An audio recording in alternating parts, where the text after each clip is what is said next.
आप सभी को मेरा प्रणाम। मैं अर्चना पांडे राम गुलाम राय ऑनलाइन क्लास में आपका स्वागत करती हूँ। जैसा कि पिछली वीडियो में मौन वाचन पढ़ चुके हैं, अब आइए इस वीडियो में हम ससुर वाचन पढ़ेंगे। वाचन दो प्रकार के थे, पहला मौन वाचन, दूसरा ससुर वाचन। तो आइए ससुर वाचन क्या है। स्वर रहित पढ़ते हुए अर्थ ग्रहण करने को ससुर वाचन कहा जाता है। ससुर वाचन के अंतर्गत वर्णमाला के वर्णों को पहचानना, उनको शुद्ध उच्चारण के साथ उचित गति में पढ़ना आदि क्रियाएं सम्मिलित की जाती हैं। बालक जब बोलना प्रारंभ कर देते हैं तो उसमें सर्वप्रथम बोलकर पढ़ने का अभ्यास कराया जाता है। ससुर वाचन के उद्देश्य। ससुर वाचन के उद्देश्य के अंतर्गत निम्न है, जैसे ज्ञान, कौशल, रुचि इसके अंतर्गत आते हैं। अब देखिए ससुर वाचन के उद्देश्य के अंतर्गत ससुर वाचन का अर्थ है लिखित भाषा को मौखिक रूप में पढ़कर उसका अर्थ एवं भाव ग्रहण करना। यह भाषा शिक्षण का तीसरा उद्देश्य है। उनके अध्ययन से छात्रों के सामान्य ज्ञान में वृद्धि होती है, उनकी रुचियों में विकास होता है। ससुर वाचन के अनेक उद्देश्य हैं। ज्ञान, कौशल, रुचि। ज्ञान के अंतर्गत छात्रों को लिपि का स्पष्ट ज्ञान कराना और शब्द भंडार में वृद्धि करना। छात्रों को वाक्य रचना का ज्ञान कराना और छात्रों को विभिन्न शैलियों से परिचित कराना। और इसके अंतर्गत छात्रों को मानव जीवन की विभिन्न पहलुओं का सामान्य ज्ञान कराना। अब कौशल के अंतर्गत छात्रों को उचित आसन में उचित भाव मुद्रा के साथ ससुर पठन करने में प्रशिक्षित करना और छात्रों को गद्य का स्पष्ट अक्षर का उच्चारण, शुद्ध उच्चारण, उचित ध्वनि एवं भाव के अनुकूल बल तथा प्रवाह के साथ वाचन करने में प्रशिक्षित कराना। और रुचियों के अंतर्गत छात्रों के अध्ययन में रुचि उत्पन्न कराना और छात्रों को पढ़ाना, उसका भाव विश्लेषण करके मूल्यांकन में रुचि उत्पन्न करना। ये थे ससुर वाचन के उद्देश्य। अब आइए ससुर वाचन की विशेषता देखते हैं। ससुर वाचन की अनेक विशेषताएं हैं। पहला, उच्चारण की शुद्धता, उचित लय एवं गति। अगला, उचित हाव भाव। अगला, स्वर माधुर्य, उचित बल व विराम और प्रभावोत्पादकता। अब आइए उच्चारण की शुद्धता। इसके अंतर्गत क्या आते हैं। ससुर वाचन कराते समय उच्चारण की शुद्धता को ध्यान में रखना चाहिए।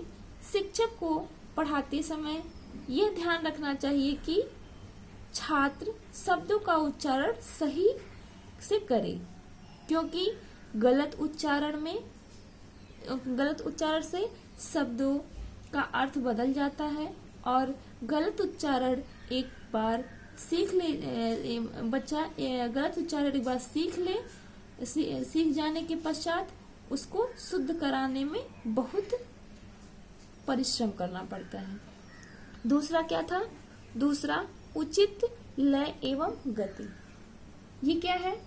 ससुर वाचन के वक्त पढ़ने की लय एवं गति का भी विशेष ध्यान रखना चाहिए। ससुर वाचन की गति समान होती है, वह इतनी तेजी से नहीं होनी चाहिए कि कक्षा में शोर मचाने लगे और इतना धीरे भी नहीं होनी चाहिए कि छात्र को समझ में न आए। ससुर वाचन करते समय शब्द, अर्थ शब्दार्थ भाव विश्लेषण का भी ध्यान देना चाहिए। तीसरा क्या था? उचित हाव भाव। इसके अंतर्गत उचित हाव भाव क्या है? वाचन करते समय पाठ्य सामग्री के भावों के अनुसार ही शिक्षक को उचित हाव भाव का प्रदर्शन करना चाहिए। जैसे प्रेम, क्रोध, वीरता, कारण, करुणा आदि के अनुसार ही शिक्षक के हाव भाव में परिवर्तित होने चाहिए। अगला स्वर माधुर्य। इसके अंतर्गत शिक्षक पढ़ाते समय शिक्षक की वाणी में मधुरता होनी चाहिए और भावों एवं विचारों के अनुसार ही वाक्यों का उतार चढ़ाव, वाणी में मधुरता होनी चाहिए। और यह भी ध्यान रखना चाहिए कि शिक्षक का प्रत्येक वर्ड छात्रों को स्पष्ट हो। यह स्वर माधुर्य के अंतर्गत आता है। अब अगला है उचित बल व विराम। इसके अंतर्गत ससुर वाचन के समय शिक्षक को पाठ्य वस्तु के भाव के अनुसार उचित बल व विराम चिन्हों का प्रयोग करना चाहिए, क्योंकि विराम चिन्हों के गलत प्रयोग से वाक्यों का अर्थ का अनर्थ हो जाता है। इसलिए उचित बल और विराम चिन्ह का प्रयोग करना चाहिए। अगला है प्रभाव उत्पादकता। इसके अंतर्गत ससुर वाचन एक कला है जिसे केवल अभ्यास के द्वारा ही प्राप्त किया जा सकता है। कोई विषय वस्तु तभी प्रभावशाली होती है जब उसे उचित धारा प्रवाह में पढ़ा जाए। ससुर वाचन चाहे वह व्यक्तिगत रूप में किया जाए और चाहे सामूहिक रूप में, उसके निम्न गुण होने चाहिए। अब आइए देखते हैं ससुर वाचन के तत्व। पहला, उचित आसन, उचित पठन, आसन एवं मुद्रा। इसमें क्या है? ससुर वाचन चाहे व्यक्तिगत रूप में किया जाए, चाहे इसके निम्न गुण है। पहला गुण है उचित पठन, आसन एवं मुद्रा। ससुर पठन करते समय सबसे पहले आवश्यकता है कि उचित ढंग से बैठा जाए अथवा खड़े होना, जिससे थकान ना हो और पठनकर्ता का ध्यान पाठ्य सामग्री में केंद्रित रहे।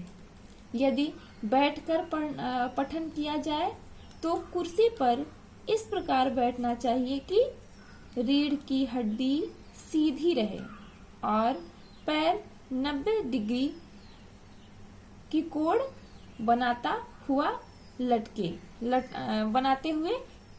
लटके रहे। यदि खड़े होकर पठन किया जाए तो भी बिल्कुल सीधे खड़े होना चाहिए और पुस्तक को बाएं हाथ से पकड़कर पठन करना चाहिए। यदि जमीन पर बैठकर पठन किया जाए तो भी इस प्रकार बैठना चाहिए कि रीढ़ की हड्डी सीधी रहे और पाठ्य सामग्री आंखों से 35 सेंटीमीटर की दूरी पर रहे और भावानुसार हाथ, पैर, आँख, नाक, सिर आदि अंगों का सहजता से प्रयोग किया जाए। अगला क्या है? स्पष्ट अक्षरोच्चारण।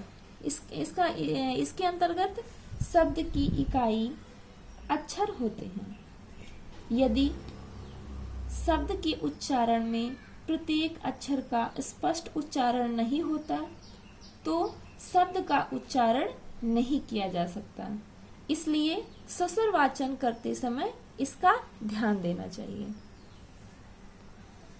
अब आइए अगला देखते हैं तत्व के अंतर्गत शुद्ध शब्दोच्चारण। इसके अंतर्गत शब्दों के शुद्ध उच्चारण पर ही निर्भर और शुद्ध लेखन दोनों अर्थ और शुद्ध लेखन दोनों निर्भर करते हैं। अतः प्रत्येक व्यक्ति को सदैव शुद्ध उच्चारण के साथ पठन करना चाहिए। अब आइए अगला देखते हैं बल। बल क्या है? वाचन करते समय आवश्यक शब्दों पर बल देना भी आवश्यक होता है। प्रत्येक शिक्षक को आदर्श पठन करते समय इस बात पर विशेष ध्यान देना चाहिए कि शब्दों पर बल देने से वाक्यों के अर्थ में अंतर आ जाता है। अगला धैर्य। धैर्य भी वाचन का आवश्यक तत्व है। वाचनकर्ता को सदैव धैर्य के साथ ही उचित गति में पठन करना चाहिए।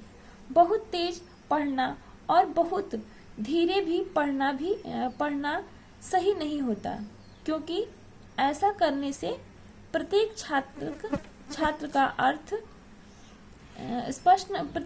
को अर्थ स्पष्ट नहीं हो पाता और अर्थ समझने में बाधा आ जाती है। अब ये सस्वर वाचन के प्रकार। सस्वर वाचन के 2 प्रकार हैं। पहला, पठनकर्ताओं की संख्या के आधार पर। दूसरा, कक्षा शिक्षण की दृष्टि से। पठनकर्ताओं की संख्या के आधार पर 2 होते हैं। पहला, व्यक्तिगत वाचन। दूसरा, सामूहिक वाचन। कक्षा शिक्षण की दृष्टि से 2 होते हैं, आदर्श वाचन और अनुकरण वाचन। अब आइए व्यक्तिगत वाचन। व्यक्तिगत वाचन क्या है? एक व्यक्ति जब आवाज करते हुए पढ़ता है तो इसे व्यक्तिगत वाचन कहते हैं। शिक्षक बालकों के समक्ष पाठ्य सामग्री को पढ़कर प्रस्तुत करता है तो उसे आदर्श वाचन कहते हैं। इसमें एक बार में एक ही छात्र पढ़ता है। आइए दूसरा देखते हैं, सामूहिक वाचन क्या है? सामूहिक वाचन के अंतर्गत जब 2 या 2 से अधिक छात्र एक साथ बोलकर वाचन करते हैं तो उसे सामूहिक वाचन कहते हैं, जो समूह में पढ़ते हैं। प्रायः सामूहिक वाचन प्राथमिक कक्षाओं में कराया जाता है। 1 to 5th लेवल के बच्चों को सामूहिक वाचन कराया जाता है। इससे बालकों में आत्मविश्वास बढ़ता है तथा संकोच दूर होता है। अब आइए दूसरा क्या है? कक्ष शिक्षण की दृष्टि से आदर्श वाचन। पहला है आदर्श वाचन क्या है?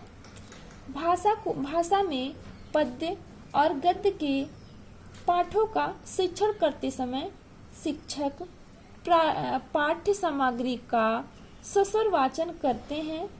छात्र शिक्षक के इस वाचन का अनुकरण करते हैं।